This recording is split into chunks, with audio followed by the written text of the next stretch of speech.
இந்த நிகழ்ச்சியை ஆண்டுதோறும் ஆண்டுக்கு இருமுறை மிக சிறப்பாக நடத்தி கொண்டிருக்கின்ற அன்பு கழுவிய என்னுடைய இளவர் அன்பு நண்பர் சிவலிங்கம் அவர்களுக்கு என்னுடைய அன்பை தெரிவித்துக் கொள்கிறேன்.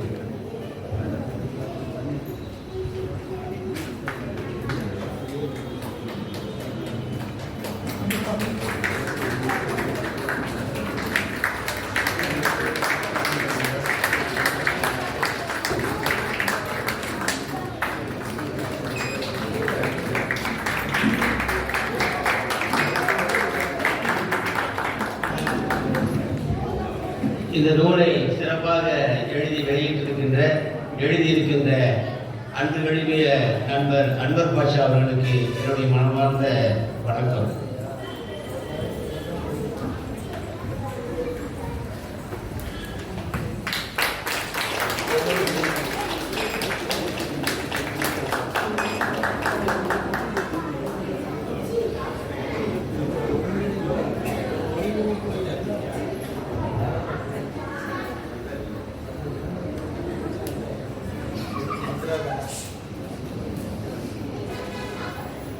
சிலப்பென்றும் மேகலை என்றும் அடிகள் கூட்டி சிலப்பென்றும் மேகலை என்றும் அடிகள் கூட்டி சீர்மிகுந்த 10 வகை பெருமை சூட்டி பழமை மிகு 18 கவசம் பூண்டு வரலாற்றில் முதலிடத்தில் தன்னை வைத்து விழுகின்றாய் வேதினியில் மேன்மையின்றோம் மிதந்து வரும் பொதிகை மலை தென்றல் காற்று ஒளியுமிழ்ந்த உலக நலன் காக்க வல்ல உயர் தமிழே என்னாவில் உலகவாணி உயர் தமிழே என்னாவில் உழவுவாயினி காதலின் குண்டலமும் கைக்கு வளையாவதியும் கருணை மார்பின் மெய்தொழில் சிந்தாமணியும் வெள்ளிடையில் மேகலையும் சிலம்பாரின் போதலில் மூந்தாளினையும் பொன்படியும் சூடச்சூடி நீதியுடன் செங்கோலாய் திருக்குறளை தாங்கு தமிழ் என்று வாழ்க.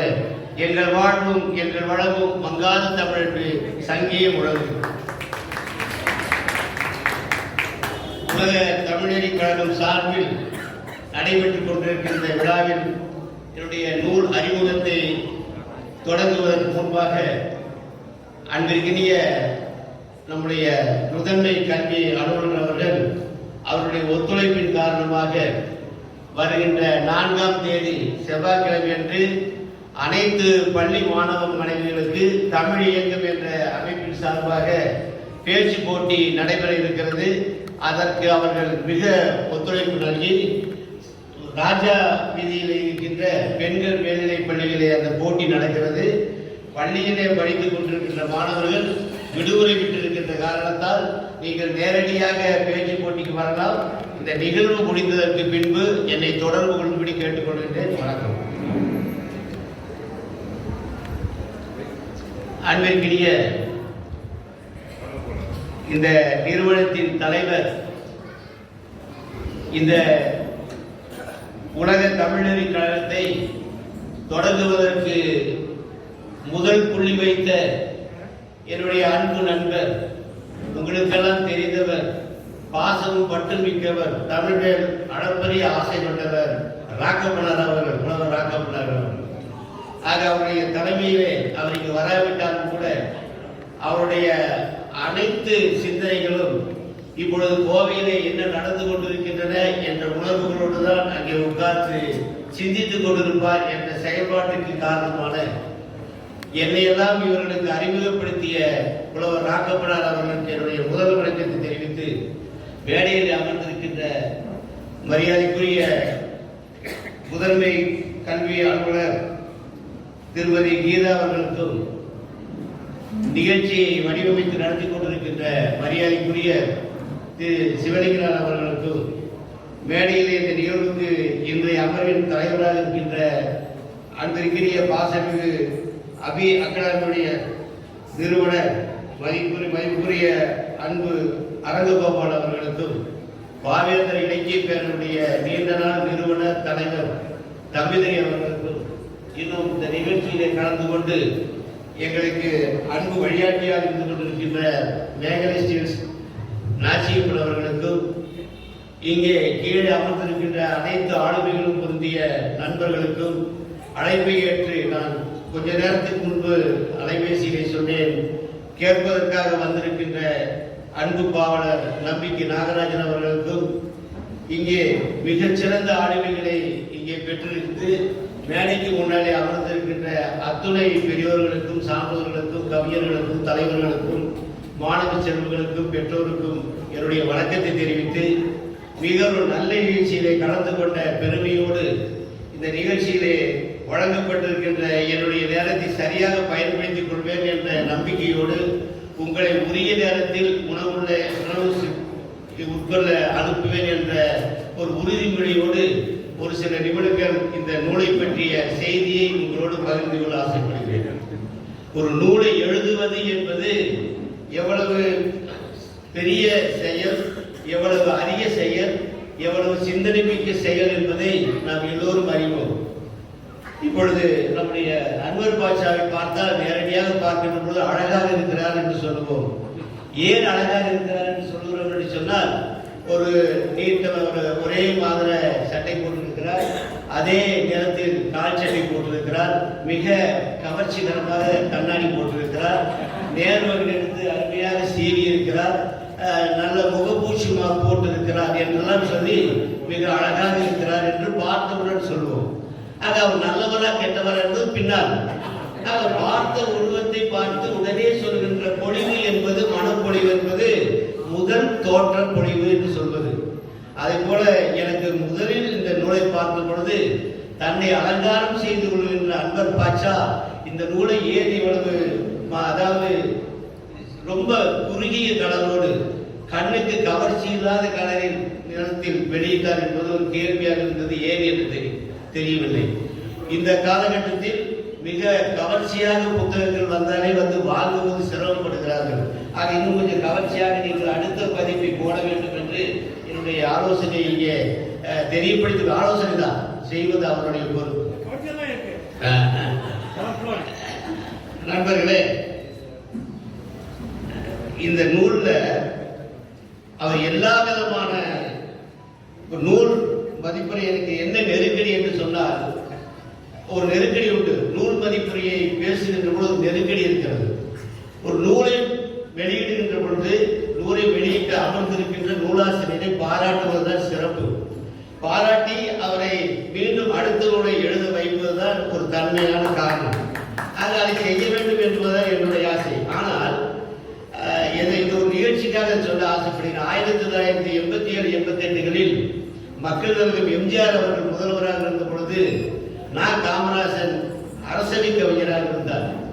அப்ப அவருடைய நூலொன்றை வெளியிடுவதற்காக காந்திபுரத்தில் இருக்கிற அசோகா பிளாசாவில் ஒரு நூல் வெளியிட்டார். நம்ம அனுபவம் கலந்து கொண்டோம். வேலாயுதம் தான் அந்த நிலாவை விஜயபதிப்பு வேலாயுதம் அந்த நிகழ்ச்சியை ஏற்பாடு செய்திருந்தார். அப்புறம் எனக்கு ஒரு ஆப்பிள் கனவுகள் என்ற நூலை கொடுத்து, அதற்கு அடுத்து சிதம்பரநாதனத்தில் ஒரு நூலை கொடுத்து, 2 பேரையும் விமர்சனம் பண்ணுங்கள் என்று சொல்லிவிட்டார். மற்ற சிற்பி போன்றவர்களுக்கெல்லாம் பாராட்டுரை வழங்குங்கள் என்று சொல்லிவிட்டார். அதை சிற்பி போன்றவர்கள் பாராட்டுரை வாங்கி கையெழுத்து வாங்கிவிட்டார்கள். நானும் சிதம்பரநாதன் அவர்களும் நான் ஒரு 25 பக்கத்துக்கு ஆப்பிள் கனவுகள் அந்த நூலை வந்து விமர்சனம் பண்ணி எழுதியிருந்தேன். ஆஸ்மா மாத்திரையோடும் அதோட இதோடு இருக்கிறேன் அப்படின்லாம் எழுதியிருந்தார். இப்ப எங்க போய் அரசியல் நுழைஞ்சிகளோ நிறைய எழுதியிருந்தேன். எதிர் திசையில நின்று மருதாச்சலம் சட்டமன்ற உறுப்பினர் அந்த அசோகா பிளாசாவின் மேல் மாடியில் இருந்து கொண்டு கையை நீட்டி கொண்டே இருக்கிறார். நீ வெளியவா பாத்துக்கிறேன், நீ வெளியவா, நடந்த செய்தி அரசுவா இருந்தாரு, நீ வெளியவா பாத்துக்கிறேன், வெளியே அங்கிருந்து கையை காட்ட நான் மேடல் பேசுறேன். எதிர் திசையில மாடியிலே நின்று கொண்டு மருதாச்சலம் சட்டமன்ற உறுப்பினர் நீ வெளியவா பாத்துக்கிறேன், வெளியவா கையை காட்டுகிறார். நான் விடலை. இதெல்லாம் வந்து நமக்கு ரொம்ப எளிமையான சமாச்சாரம், விரட்டுறது அதெல்லாம் நம்ம எல்லாம் பயன்பட போறதில்லை. இருந்தாலும் கூட நான் பேசி முடிக்க ஆசைப்பட்டேன். காமராஜர் கேட்டார், உங்களுடைய அத்தனை கேள்விகளுக்கு நான் வீட்டில் போய் பரிசோதனை கொண்டாந்து வாங்கிட்டேன். ஏன் சொல்லுகிறேன் என்று சொன்னால், நூலை விமர்சனம் செய்கின்ற பொழுது ஒரு சில சமயத்தில் ஒரு சில செய்திகளை நாம் சொல்ல வேண்டியிருக்கும். ஆக அப்படி சொல்லுகின்ற பொழுது நான் ஏன் இதை சொல்லுகிறேன் என்று சொன்னால், பாராட்டுவதற்குரிய செய்திகள் நிறைய இருக்கின்றன. ஒரு சில சுட்டி காட்டி அதை திருத்த வேண்டிய ஒரு சில செய்திகளும் இருக்கிறது. அதற்காகத்தான் அன்வர் பாட்சாவிடம் முதலிலே தெரிவித்துக் கொள்கின்றேன். உங்களுடைய முயற்சிக்கு வாழ்த்துக்கள். ஒரு சில செய்திகளை நான் சுட்டி காட்டுகின்ற பொழுது நீங்கள் தவறாக எடுத்துக்கொள்ளக் கூடாது என்ற எண்ணத்தில் நான் இதை சொல்லுகிறேன். அது நிறைய தலைப்புகளை வந்து அணுகியிருக்கார். அவர் எழுதியிருக்கின்ற அந்த செய்திகளை அந்த பட்டியலிட்டிருக்கார். அவர் பட்டியலிட்டிருக்கிற அந்த பட்டியலில் கிட்டத்தட்ட ஒரு 52 தலைப்புகள்ல பட்டியலிட்டிருக்கார். அதுல திருக்குறளுக்கு சம்பந்தம் இல்லாமல் ஒரு 3-4 தலைப்புகள் சுயம, அதாவது தன்னம்பிக்கை போன்ற அந்த தலைப்புகள் எழுதிட்டார். தேவை அது நம்முடைய எண்ணங்களை, நம்முடைய தன்னம்பிக்கை கருத்துக்களை உள்ளே விதிப்பதற்கு அவர் ஒரு சில செய்திகளை சொல்லியிருக்கார். ஆக கிட்டத்தட்ட ஒரு 40 தலைப்புகளை திருக்குறளை அவர் எழுதியிருக்கார். ஆக பாராட்டப்பட வேண்டிய ஒன்று, அவர் செய்திருக்கிற செயல் என்ன என்று சொன்னால், ஒவ்வொரு திருக்குறளை சொல்லி அந்த திருக்குறளுக்கு பின்னால் ஒரு கதை சொல்றார் மாணவர்களுக்கு. அது பெரும்பாலும் மாணவர்களுக்கான கதை தான், நம்முடைய சிரிப்பு வேந்தருக்கான கதை அல்ல. ஆக மாணவருக்கான கதை நிறைய எழுதியிருக்கார். ஒவ்வொரு திருக்குறளுக்கு பின்னால் ஒரு சின்ன கதையை சொல்லி அந்த கதையில் ஒரு நீதியை சொல்வது போல அவர் எழுதியிருக்கிறார். ஆக அவருடைய செய்திகள் பெரும்பாலும் எனக்கு எப்படி இருக்கிறது என்று சொன்னால், ஒரு பட்டிமன்றத்தை பார்ப்பதை போல் நான் ஒரு பட்டிமன்றத்துக்கான என்பதால் ஒரு பட்டிமன்ற தீர்ப்பாகத்தான் அதை நான் பார்த்தேன். நான் கிட்டத்தட்ட ஒரு 2000 பட்டிமன்றங்களில் நான் நடுவராக இருந்து தீர்ப்பு சொல்லும் போது, நான் என்னென்னவெல்லாம் நாம் சொல்வதற்கு, சமுதாயத்திற்காக சொல்வதற்கு ஒரு தலைப்பில் நாம் சொல்ல ஆசைப்பட்டோம். அந்த தலைப்புகளில் எல்லாம் நாம் அதை அணுகக்கூடிய என்னென்ன முறையில் அணுகினோமோ அதே கோணத்தில் சிந்தனைகள் எல்லோருக்கும் ஒரே மாதிரி வரணும், இல்லை வேறு மாறுபட்ட கருத்தில் வரலாம்.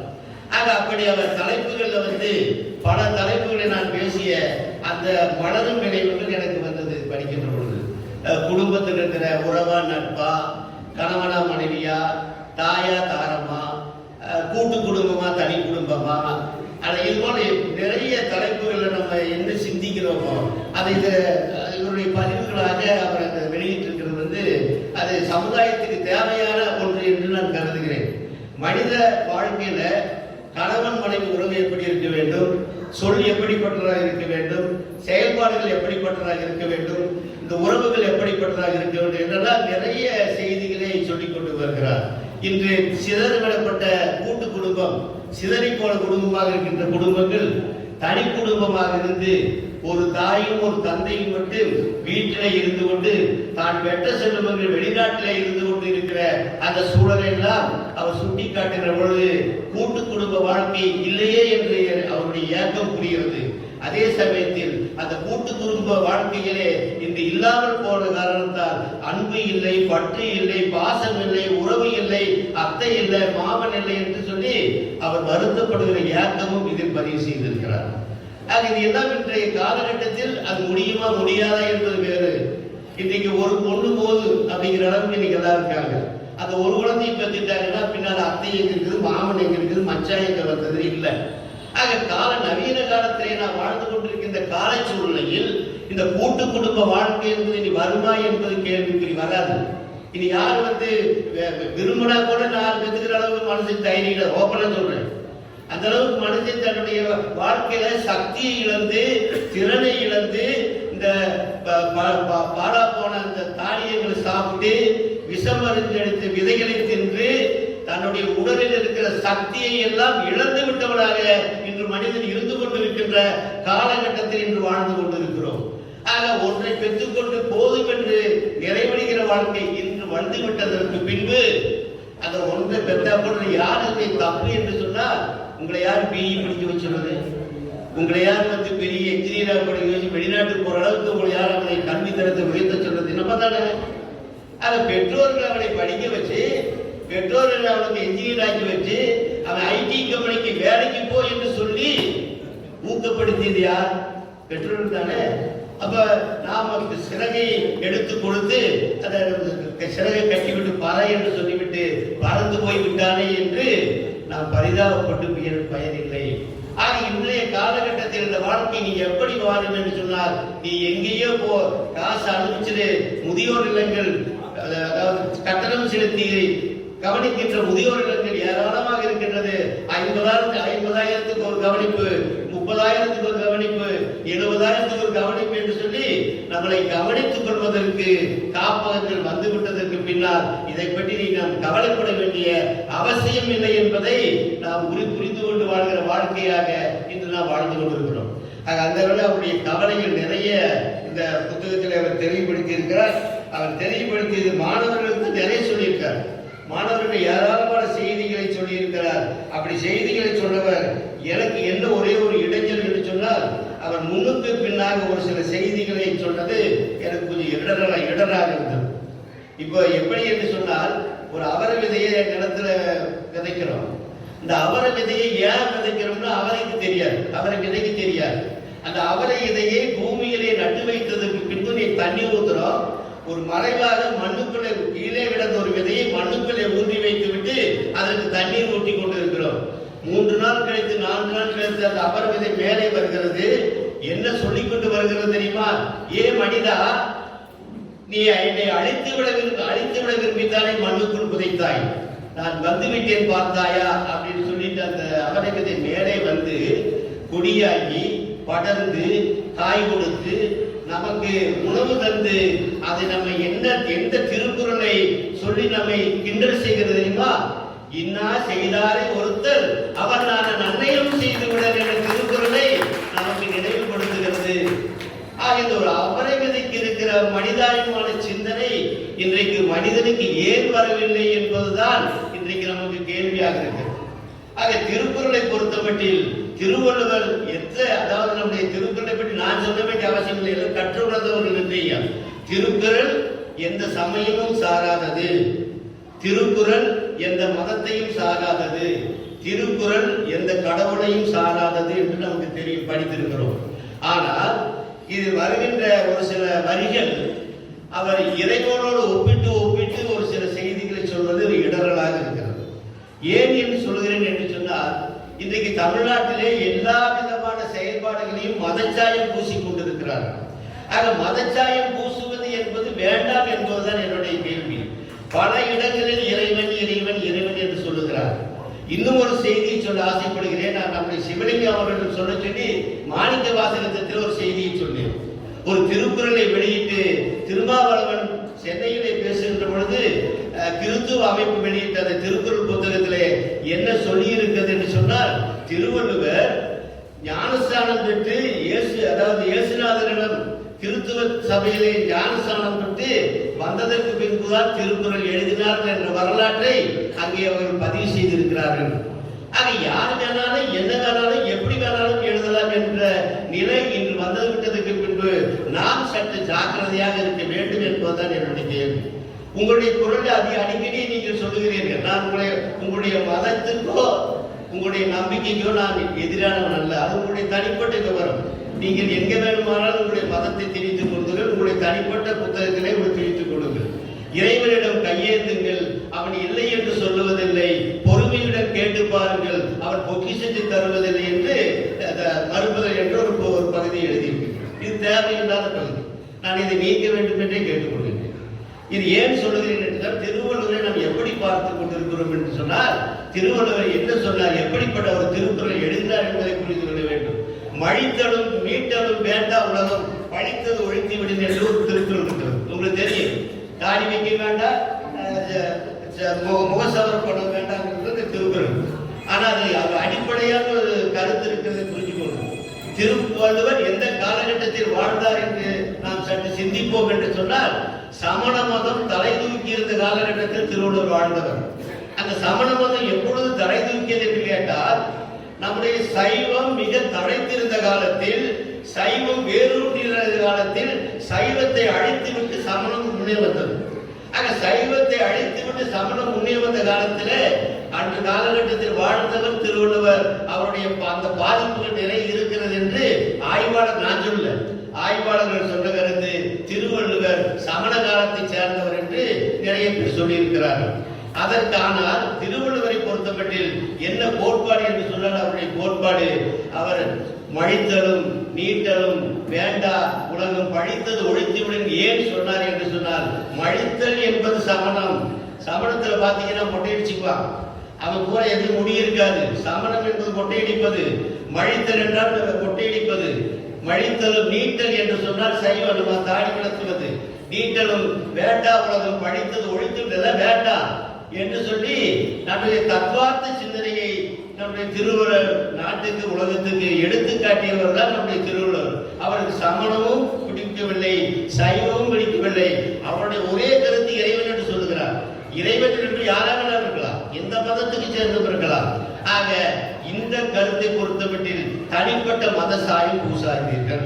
தனிப்பட்ட எந்த மதத்துக்கும் சார்ந்தவர் அல்ல. நாம் சொல்லுகிற இந்த திருவள்ளுவருடைய ஆண்டு என்பது கிறிஸ்தவர்களுக்கு 31 ஆண்டுகளுக்கு முன்பு என்று தமிழறிஞர்கள் எழுதி வைத்திருக்கிறார். உண்மையோ பொய்யோ தெரியாது. எங்களுடைய கணக்குப்படி திருவள்ளுவர் கிட்டத்தட்ட 4000 ஆண்டுகளுக்கு முற்பட்டவர் என்பது இன்றைய கீழடி ஆய்வு மூலம் நாம் தெரிந்து கொண்டிருக்கிறோம். அன்றைய கீழடி ஆய்வு நமக்கு என்ன சொல்லுகிறது என்று சொன்னால், அந்த கீழடி ஆய்வு என்பது தமிழுடைய எழுத்துக்கள் எல்லாம் 3500 ஆண்டுகளுக்கு முற்பட்டது என்று சொன்னால், ஒரு ஆவை போடுவதற்கு, ஒரு ஆவணாவை கண்டுபிடிப்பதற்கு எத்தனை ஆண்டுகள் ஆகியிருக்கும் என்பதை நாம் பார்க்க வேண்டும்.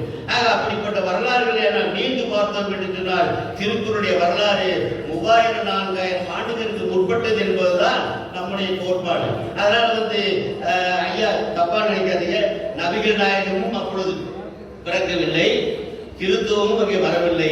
தமிழ் மதம் இருந்தது. தமிழ் மதம் என்ற ஒரு மதம் இருந்தது. அந்த தமிழ் மதம் எதுவாக இருந்தது என்று சொன்னால் மனித மதம். மனிதனை மனிதன் மதிக்கின்ற மதம் மனித மதமாகத்தான் தமிழ் இருந்தது. தமிழ்நாட்டில் பாகுபாடு இல்லை. செட்டியார் என்றும் கவுண்டர் என்றும் முதலாளி என்றும் முதலியார் என்ற பாகுபாடுகள் கிடையாது. உழைத்தவர்கள் எல்லாம், பாடுபட்டவர்கள் எல்லாம், பயனடைந்தவர்கள் எல்லாம் பாராட்டப்பட்டார்கள் என்பதுதான் வரலாறாக இருக்கிறது. அப்படிப்பட்ட வரலாறுகள் எல்லாம் தமிழ்நாட்டில் ஒரு காலத்தில் இருந்தது, இப்ப அழிந்து போனது என்பதுதான் நமக்கு வருத்தம். அழிந்து விட்ட வரலாறுகளுக்கு பின்னாலே நின்று கொண்டு நாம் சாம்பல் மேடு மீது நின்று நாம் பேசிக் கொண்டிருக்கிறோம். சமுதாயத்தை அழித்து, சமுதாயத்தை குப்புறத்தெறி ஒரு தமிழ் சாமியாம் எப்படிப்பட்ட நீண்ட வரலாறு கூடியதாக இருந்ததோ அந்த நீண்ட வரலாற்றை குழி தோண்டி புதைத்துவிட்டு அந்த குடிமேட்டில் நின்று நாம் இன்று பேசிக் கொண்டிருக்கிறோம் என்று புரிந்து கொள்ள வேண்டும். தமிழ் சமுதாயம் இப்படியா இருந்தது? தமிழ் சமுதாயத்துக்கு ஒரு வரலாறு இருக்கிறது அல்லவா? அந்த வரலாறு என்பது நீண்ட வரலாறு. அந்த வரலாறு எங்கே மூடி கிடக்கிறது சொன்னால், கன்னியாகுமரியில் இருக்கிற இந்து மகா சமுத்திரத்திலே மூழ்கி கிடக்கிறது. கன்னியாகுமரியில் இருக்கிற இந்து மகா சமுத்திரம் தான் தமிழுடைய வரலாறு. பக்ருலியார் ஓடிய அந்த நதி இருந்த அந்த இடம், அந்த பக்ருலியார் ஓடி கிட்டத்தட்ட 49 நாடுகள் இருந்த பகுதியாக பக்ருலியார் இருந்து அந்த நாடு என்பது இந்தோனேசியா வரை சென்று தென்காசியா வரை சென்று நீண்டிருந்த பரப்புக்கு சொந்தக்காரன் தமிழன். ஆக கடன்போடுகளால் அடிக்கப்பட்டு ஒரு 50,000 ஆண்டுகால வரலாற்றை இழந்துவிட்டு இன்று இருக்கிறோம் என்று சொன்னால், இந்த வரலாற்றுடைய எச்சங்கள் தான் என்று நாம் வாழ்ந்து கொண்டிருக்கிறோம். இந்த நாகரிகம் என்பதும், படிப்பு என்பதும், கல்வி என்பதும், சிந்தனை என்பதும் நேற்று நான் படித்துவிட்டு பள்ளியிலே வந்த வரலாறு அல்ல. நம்முடைய ரத்த நாளங்களில், நம்முடைய திசுக்களில், நம்முடைய உணர்வுகளில், நம்முடைய ஆன்மாக்களில் எதிரெடுத்துக் கொண்டிருக்கிற ரத்த நாளங்கள் சுவாச காற்றின் மூலமாக இந்த வரலாறு என்பது தமிழனுக்கு நீண்டு கொண்டிருக்கிறது என்று சொன்னால், இந்த தமிழ்நாட்டினுடைய ஒரு சொட்டு ரத்தம், இந்த தமிழனுடைய உடம்பிலே ஒரு சொட்டு ரத்தம் இருக்கின்ற வரை இந்த உணர்வுகள் இருக்கும், தமிழன் என்ற சிந்தனை இருக்கும். அந்த சிந்தனை இருக்கின்ற காரணத்தால் தான் 5000 ஆண்டு 10,000 ஆண்டு நீரில் அழிந்தது, நெருப்பில் அழிந்தது, படையெடுப்புகள் அடைந்தது, இன்னும் தமிழை அழிக்க முடியவில்லை என்ற வரலாறு இருக்குது என்று சொன்னால், இந்த தமிழ் தான் சீரழிமை திறமை என்று செயல் மறந்து வாழ்ந்தது என்று சொல்லுகிற அந்த வரலாற்றுக்கு சொந்தமாக இருக்கிற அந்த வரலாறு என்பதை புரிந்து கொள்ள வேண்டும். அப்படிப்பட்ட வரலாற்றை மிக சிறப்பாக ஒரு சில இடங்களிலே தெளிவாக காட்டியிருக்கிறார். அதற்காக பாராட்டலாம். அந்த பாராட்டுகளோடு நம்முடைய செய்தியை சொல்லுகின்ற பொழுது ஒரு சில கதையை சொல்ல ஒரே ஒரு நெருடல். ஒரு கதையிலே அவர் திருவள்ளுவர் யோகி என்ற பட்டத்தை வாங்கியிருக்கிறார். திருவள்ளுவர் யோகி என்ற பட்டத்தை வாங்கிவிட்டு அவர் யோக நிலையில் இருப்பதை சுட்டிக்காட்டுகின்ற பொழுது ஒரு யோக நிலையிலே இருக்கிற முனிவரை வேடம் பார்க்கிறார். முனிவரை வேடம் பார்க்கின்ற பொழுது அந்த முனிவர் அந்த வேடம் அந்த முனிவர் தவத்திலே இருக்கிறார். அன்வர் பாட்சா அவர்களே, தவத்தில் ஒரு முனிவர் இருந்தார் என்று சொன்னார், அந்த தவம் நிச்சயமாக 60 ஆண்டுகள் 70 ஆண்டுகள் இருந்து அவன் மேல் புல் முளைத்து புதர் முளைத்து அவன் மேல் கதாவது எல்லாம் இருந்து எந்த நிலையும் தெரியாத நிலையிலே அந்த தவ கோலத்தில் இருப்பவன் தான் தவத்தில் இருக்கிறான் என்று பொருள். இவர் கதையில் எழுதியிருக்கிறாரு. அந்த முனிவரிடம் போனாரா, வேடன் போய் 2 பேர் உரையாடல் நடத்துகிறார் எழுதியிருக்கிறார். அவன் தவம் கலைந்து விட்டால் அவன் தவயோகியா அல்ல. ஆக அந்த கதையில இருக்கிற அந்த சின்ன கோளாறு, அந்த அடிப்படை சின்ன ஒரு நெருடல் தான். தவம் கலைந்து விட்டால் அவன் தவம் செய்ய முடியாது. ஆக தவம் என்பது ஆண்டாண்டு காலம், எப்பொழுது அவன் தவம் கலையும் என்று தெரியாது. 30 ஆண்டுகள் 40 ஆண்டுகள் ஆகலாம். எப்பொழுது அப்போ அந்த தவம் கலையும் என்று தெரியாது. ஆக அப்படிப்பட்ட நிலையில இருந்து கொண்டு இந்த வாழ்க்கையை நாம் பார்க்க வேண்டும். ஆக இந்த நூலில் எனக்கு ஒரு 2 பகுதி குறிப்பிட்டதாக தெரிகிறது. ஏன் அதை விட்டாலும் தெரியல. இன்பத்து பாலை பற்றி அவர் எழுதல. வீட்டில் ஏதாச்சும் பயந்துட்டாரா தெரியல, வீட்டில் வந்திருக்காருன்னு தெரியல. அது வேற. இந்த புத்தகத்தில் இந்த புத்தகத்தில் நான் சொல்றேன், இன்பத்து பாலை ஒரு வரி கூட தொடல. அதே போல நட்பை பத்தி எழுதவே இல்லை. ஏன் தெரியல. ஒரு சில நட்பு கெட்டு போச்சுன்னு விட்டுட்டாரான்னு தெரியல. இன்பத்து பால் என்பதுதான் இலக்கியம். திருக்குறளுக்கு முதன்மையானது, திருக்குறளை மேலே தூக்கி நிறுத்துற இலக்கியம் என்பது திருக்குறளை இலக்கியம் இன்பத்துப்பால் தான். அறத்துப்பாலும் பொருட்பாலும் உங்களுக்கு அறிவுரை கதைகள், அறிவு சொல்லுகிற அந்த அறிவு சான்றுகள் சொல்லுகிற அந்த அறிவுரைகள். இன்பத்துப்பாலில் தான் வாழ்க்கை இருக்கிறது. அடுத்தடுத்து வரும். எனக்கு வந்து இந்த நூலுடைய அறிவு தான். இந்த நூலில் இல்லைங்கிறத சொல்றேன். இந்த நூலில் நட்பை பற்றி இல்லை. இன்பத்துப்பால் இன்பத்து ஏன் இல்லைங்கிறது வருதுன்னு சொன்னா, இன்றைக்கு வாழ்க்கை யார் கையில கொடுத்துட்டு இருக்கோம்னு சொன்னா, அப்படி வீட்டில் இருக்கிற மனைவி கையில தான் வாழ்க்கை கொடுத்துட்டு இருக்கிறோம். அது நமக்கு இப்ப தெரியுது. ஆனா திருவள்ளுவருக்கு 3000 ஆண்டுகளுக்கு முன்பே தெரிஞ்சிருக்கு. ரொம்ப அருமையான ஒரு குறள் எழுதியிருக்கிறாரு. கண்டு கேட்டு உண்டு உயிர்த்து ஒட்டறியும் ஐம்புலனும் ஒட்டடியார் கண்டே உல. அதாவது 5 குணங்கள். அந்த 5 குணங்கள் வந்து 5 பூதங்கள். பெண்களுக்கு இருக்கிற 5 பூதங்கள். நீங்க ஒண்ணு விட வீட்டுக்கு போனோம்னா வந்து நம்ம ஏற ஒரு பார்வை பார்த்தா முடிஞ்சு போச்சு வாழ்க்கை. அந்த பார்வை என்பதற்கான் அவன் நேர்கொண்டு பார்க்கின்ற பார்வை உன்னை எப்படி பார்க்கிறது என்பதை பொறுத்துதான் உன்னுடைய அன்றைய வாழ்க்கை இருக்கிறது. நான் இணையதளத்தை எடுத்து சொல்லிக்கிறேன். ஆக நீங்க வீட்டுக்குள்ளே நுழைகின்ற பொழுது மனைவியுடைய பார்வை என்ன மனுஷன்டா நீ என்று பார்த்தா போச்சு, அன்னைக்கு வாழ்க்கையே போச்சு. ஆக தெய்வமே வா என்று பார்த்தால் உன்னுடைய வாழ்க்கை ஆகா ஏகப்பட்ட மகிழ்ச்சி. அந்த பார்வை என்பது மனைவியின் கண்ணே இருந்துதான் நம்மை வாழ்வித்துக் கொண்டிருக்கிறது. அன்வர் பாட்சாவை இந்த நூலை எழுதுவதற்கு என்ன காரணமாக இருக்கும் என்று சொன்னால், மனைவி கொடுத்து உற்சாகமாக இருக்க வேண்டும். ஆக காமத்துப்பால் இன்பத்துப்பால் என்றது ஒதுக்கிவிடக் கூடாது என்பதற்காக ஒரு 2 குறளாவது போட்டிருக்கலாம். நிறைய குறள் இருக்கு. ஒரு கணவனை அவன் எப்படி மதிக்கிறான், ஒரு கணவனை எப்படி பார்க்கிறான். சுடுதண்ணி குடிச்சா சுட்டு போடுறான். ஐயோ நான் சுடுதண்ணி குடிச்சேன்னா என் புருஷன் உள்ளுகிறாரு, என் காதலன் உள்ளுகிறான், சுட்டு போடணும்னு நினைக்கிற பெண்கள் இருக்கிறார்கள் என்பதை சுட்டி காட்டிருந்துச்சுன்னா இன்றைய பெண்களுக்கு பயன்படும். ஆக இப்ப யாராவது ஒரு சில செய்திகளை விட்டுருக்காரு. நட்பு என்பதை கெட்டு போச்சு, அது வேற. நட்புல வந்து தீ நட்பு கூட நட்பு நிறைய சொல்லியிருக்கார் திருவள்ளுவர். நட்பு என்பது இன்றைக்கு ஒரு வேடிக்கை பொருளாகிவிட்ட காலகட்டத்தில் வாழ்ந்து கொண்டிருக்கிறோம். இருந்தாலும் ஒரு 2 நான் சொல்றேன், நீங்க முழுக்க எழுத வேண்டாம், ஒரு 2 குறளை சொல்லி இருக்கலாம். ஏன்னா முக்கியமானது வாழ்க்கையில பெண்கள் முக்கியமானவர்கள், நட்பு முக்கியமானது, பொருளாதாரத்தை சொல்லியிருக்கீங்க, வாழ்க்கையை சொல்லியிருக்கீங்க. அதையும் ஒரு 2 வார்த்தை சேர்த்துதான் ரொம்ப நல்லா இருக்கு. ஆகவே நண்பர்களே, ஒரு ஏற்கனவே சீட்டு வந்திருக்குது. நான் அதிகமாக பேசிட்டு இருக்கேன், நிறைய வச்சிருக்கிறேன்.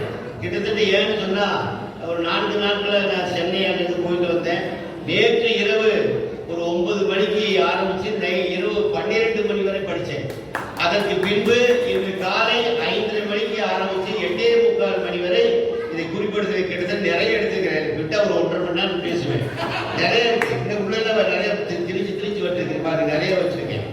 ஒவ்வொரு திருக்குறளுக்குள்ளே வந்து அவர் சொன்னதுல வந்து ஒரு சில கருத்துக்களை சொல்ல வேண்டும் என்பதற்காக இத்தனை குறிப்புகள் உள்ள வச்சிருக்கேன். ஆக இது ஒரு ஆய்வுரையாகவே செய்வதற்கு வாய்ப்பு இருக்கிறது. இருந்தாலும் கூட இந்த சூழ்நிலையில் அன்வர் பாட்சா நிச்சயமாக புத்தகம் போடுவது என்பது பெரிய சாதனை.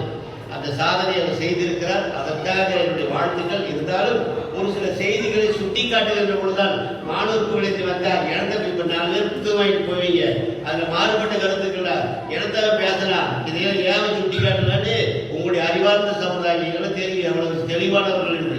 ஆக ஆளுமை நிறைந்த இந்த சபையில ஒரு சில கருத்துக்கள் சொல்ல வேண்டும் என்பதற்காக சொன்னேன். நிச்சயமாக அவருடைய எழுத்து வன்மைக்கு என்னுடைய பாராட்டுகள். அவருடைய ஆசிரியர் கோணத்தில் இருந்தே நிறைய மாணவர்களுக்கு புத்திசெவி சொல்ற மாதிரியே எழுதிக்கிறார். மாணவர்களுக்காக எழுதப்பட்ட நூல் என்று சொல்லலாம். ஆக மாணவர்களுக்கு கருத்துக்கள் சொல்வதற்காக நிறைய செய்திகள் சொல்லிவிட்டார். இன்னும் அவர் பல நூல்களை போட வேண்டும். அது போன்ற நூல்களை போடுகின்ற பொழுது நம்முடைய சிவலிங்கம் போன்றவர்கள் அவருக்கு அந்த விழாவை நடத்துவதற்கு அவருக்கு வாய்ப்பு தர வேண்டும். ஆக அப்படி வாய்ப்பு தருகின்ற பொழுது எப்படி சேதுபதி ராஜா எல்லாத்துக்கும் உதவி செய்து எல்லாத்தையும் தூக்கி விட்டா நீங்க பேசுறீங்களோ அதே போல ஒரு சேதுபதி ராஜாவாக இருந்து சிவனுக்கு உதவி செய்தார்கள் என்று சொன்னால் நிச்சயமாக எழுத்தாளர்கள் மேலே வருவார்கள் என்ற நம்பிக்கையோடு மிக அருமையாக நடந்த இந்த விழாவுக்கு என்னையும் ஒரு பொருட்டாக அழைத்து இங்கே மேடையேற்றி மகிழ்ந்திருக்கிற அத்தனை உள்ளங்களுக்கும் குறிப்பாக மாணிக்கவாசன் அவர்களுக்கும் சிவலிங்கம் அவர்களுக்கும் என்னுடைய நெஞ்சார்ந்த நன்றி மலர்களை காணிக்கையாக்கி வாழ்க தமிழ் என்று சொல்லி தமிழ் ஒரு மூச்சாகட்டும், பண்பாடு ஒரு கவசமாகட்டும், அறிவு ஒரு வழித்துணையாகட்டும், அறநெறி ஒரு ஊன்றுகாலாகட்டும், உறுதியுடன் நில்லுங்கள், ஊக்கமுடன் செயல்படுங்கள் என்று சொல்லி மனிதரின் நீயும் ஒரு மனிதன் மண்ணென்று இமைதர எழுந்து நன்றாய் எண்ணுவாய் மீசையை முழுக்கு மேலே ஏறு ஏறு ஏறு ஏறு என்று பாரடா என்றும் எங்கும் பாரடா இப்பூமி மக்களை பாரடா உனது மாநில பரப்பை பாரடா உனது பிறந்த சமுதாயம் அறிவை விரிவு செய் அகண்டமாக்கு விசால பாதை வீசு விழுங்கு மக்களை மானுட சமுத்திரம் நான் என பூமி என்று சொன்ன அந்த வைரவர்களை காணிக்கையாக்கி விடைபெறுகிறேன். நன்றி, வணக்கம், வாழ்வட்டம்.